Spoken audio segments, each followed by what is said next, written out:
Okay. Good afternoon, everyone. Hopefully you'll have some time through the talk to let your lunch digest a bit. I'm going to cover quite a bit of ground here. There's a lot of collaborators and partners, some of whom are listed here and helping pull this information together. I'm going to cover sort of Ontario and New York's perspective and bring this together. So, just as a reminder, we covered this morning, but for those of you trickling in, speaks directly to a fish community objective that's restoring self-sustaining populations to levels supporting sustainable recreational fisheries in Lake Ontario and selected tributaries, and also providing recreational fisheries where appropriate through stocking. Last year, for those of you that were able to join us, or maybe you viewed it online, Andy and Chris gave a review of the history of Atlantic salmon stocking, or the history of the restoration program, and a focus on the new New York management plan. I tried to distill that talk down into one slide, hitting some of the key points here. So ultimately, the goal was just to look at sort of adaptive management, or the evolution of that program in this process here. So historically, through time, there were 12 strains that have been looked at, and so far it's been slowing down on a focus to the Sebago strain for Atlantic salmon. Ontario, through time, stocked more fish in terms of numbers relative to New York, but that was a focus on multiple life stages and a lot of younger, smaller fish. And as we've learned through various programs, that's been honed and focused on yearling fish at the moment as well. So at this point in time, despite the mismatch in numbers before, now with a similar life stages being stocked, Ontario and New York are around the same numbers. There's a little bit more on that later. Other pieces, which hopefully you can see at the back, these are the historical stocking locations around the lake. And as we're moving forward, those stocking locations have been reduced and really focused lower in the system and at key points throughout the lake. So for Ontario's next 5 years, the next 5 years, we're focusing on increasing number of adult returns. So we're going to continue to improve stocking practices and fish culture practices, addressing priority science questions, continue to address habitat challenges, and support outreach and education.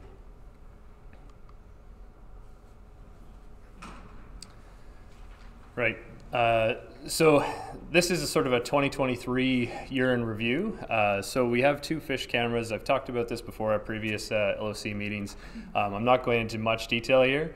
So we have 2 fish cameras that evaluate returns to priority rivers, one being in Toronto, the Credit River specifically, but Toronto just for placement, and another one in Port Hope on the Ganaraska River. They record fish that make it to the first barrier. So on the Credit River, it's 15 kilometers upstream. There's a dam there that has a fishway. If they make it through that fishway, they get recorded here. On the Ganaraska River, it's 3 kilometers upstream. If they go through that fishway, they get recorded. We can check the IDs, and we monitor all salmon and trout that go through those fishways.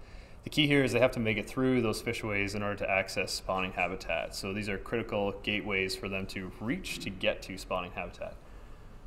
What we saw in 2023 on the Credit was 40 fish observed in total.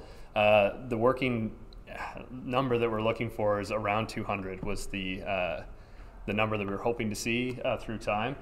Right now, we've been monitoring since 2018. And we're averaging about 20 fish a year through that fishway.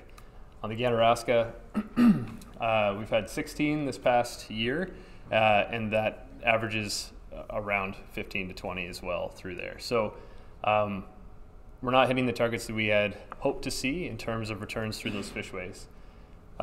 This piece here is new, and I'll speak to that in a minute.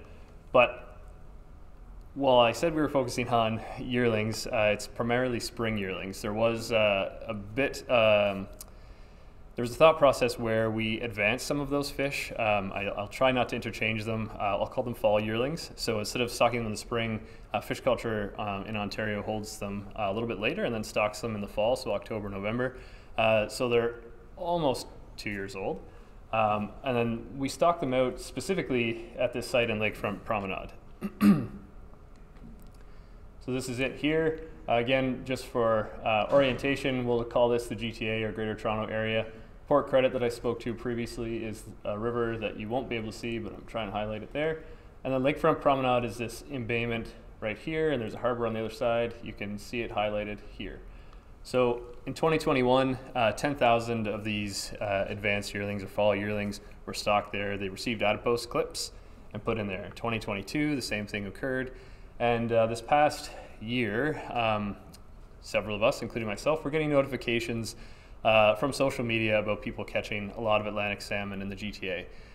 Initially, it wasn't clear where it was coming from, and then eventually with some sleuthing and some additional information, we found out most of the catches were all coming from in Lakefront Promenade.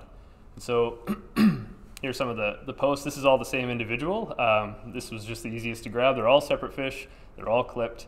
And these are 4 of the multitude of fish that she was able to catch, and that's one of many anglers that were down there. So quite a big return in this general area. So last year, in a sort of quick response to what we were seeing on social media, we responded by sending an electrofishing boat down and evaluating that embayment area.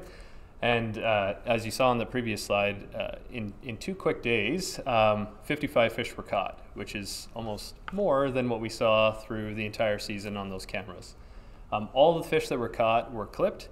As I mentioned, the fall yearlings that we stocked were adipose clipped, but some of these had multiple clips, which corresponds with fish that New York has stocked. So what we saw in this area was a mixed population. They were predominantly adipose clipped only. We do have some genetics back suggesting they match up with the strain of the fall yearlings, but there's still some work to do to sort that out. One of the key things that the staff reminded me of was when they released the fish, they externally marked them. And despite their efforts and going through all this, there were a ton of fish there. They never once caught a marked fish. So they said there were a lot of fish there. There were also brown trout and other species. They only recorded the Atlantics in this situation, but they only had 2 days, and they said there were more fish than they could catch, and the angler report suggests there were quite a few there. So an interesting thing to note, maybe not. It's interesting that they're going back to an embayment. There's lots of questions coming around that, and the mix of the population also is interesting and fascinating.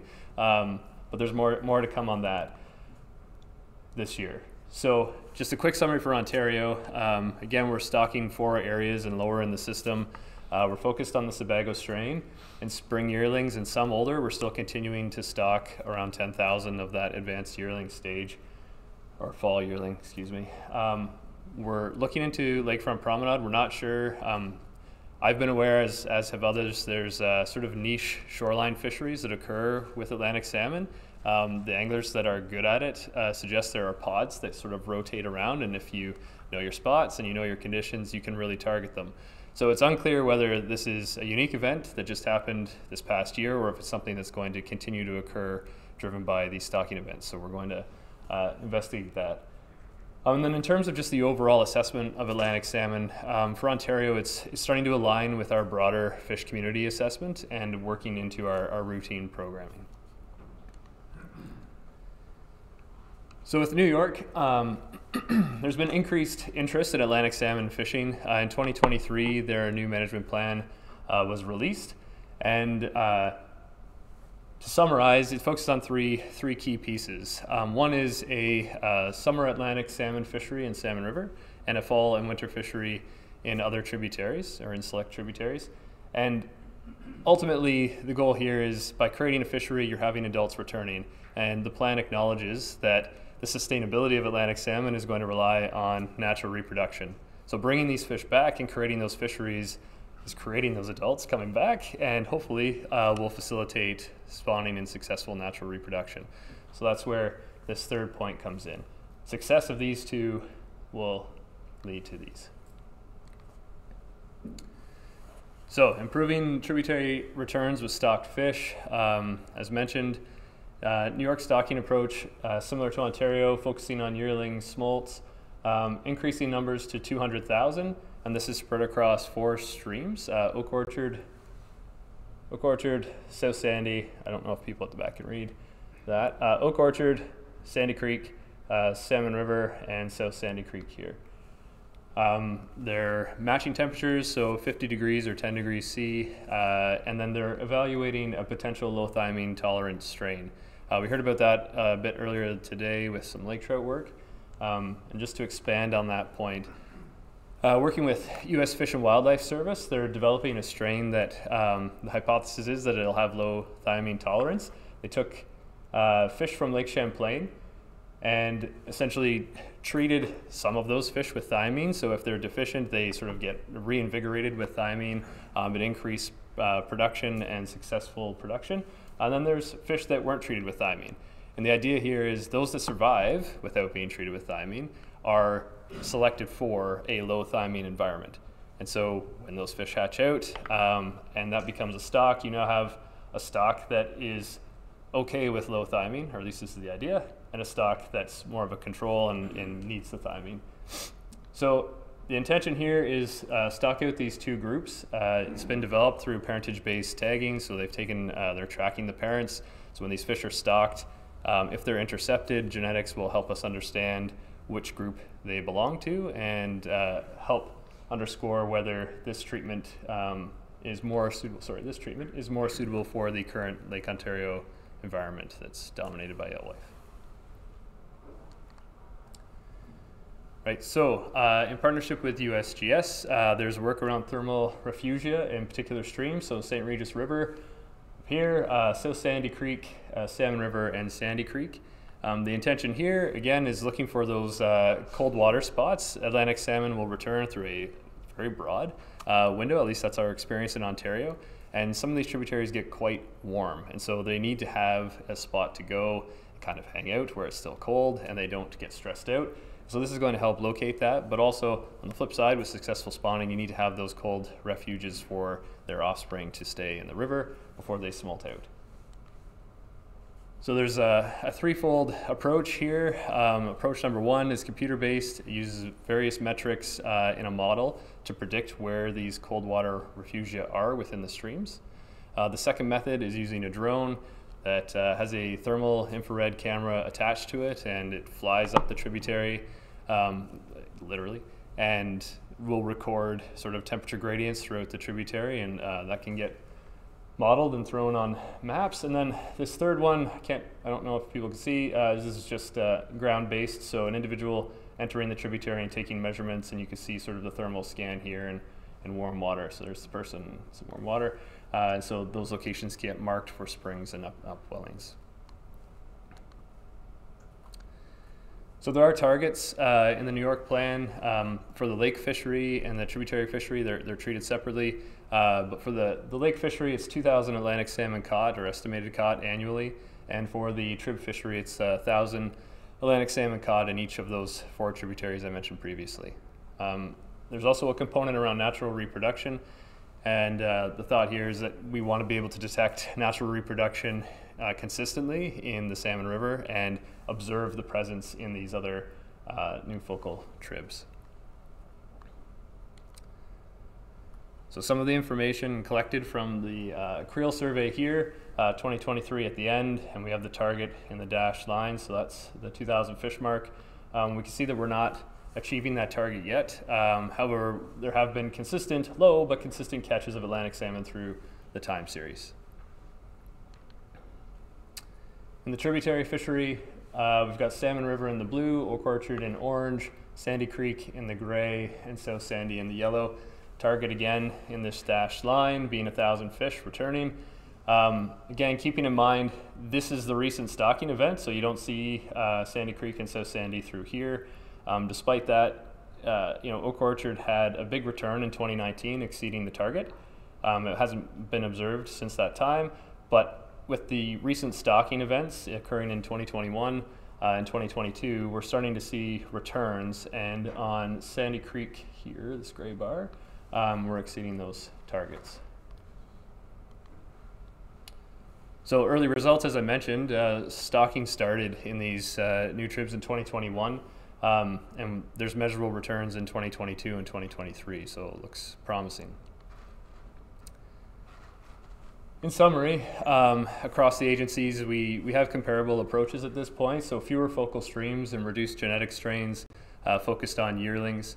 There's ongoing programs to help inform decisions as we move forward. I wasn't able to cover everything. I was trying to stick to 15 minutes. But in 2024, this coming year, U.S. Fish and Wildlife Service is working with NIDEC to do some habitat assessment work in addition to what we spoke to today. And I just wanted to highlight the Lake Ontario Atlantic Salmon Working Group. It's a new group that's getting formed. The intention here is to increase binational information sharing through the LOTC and really focus on optimizing resources. As we've heard, and most of us are aware, Lake Ontario is a big lake, and trying to track down some of these fish, especially in a native species restoration approach, is tough. So we want to make sure that we're optimizing our resources working towards those FCOs. With that, thank you. I can take questions, I think. Yep.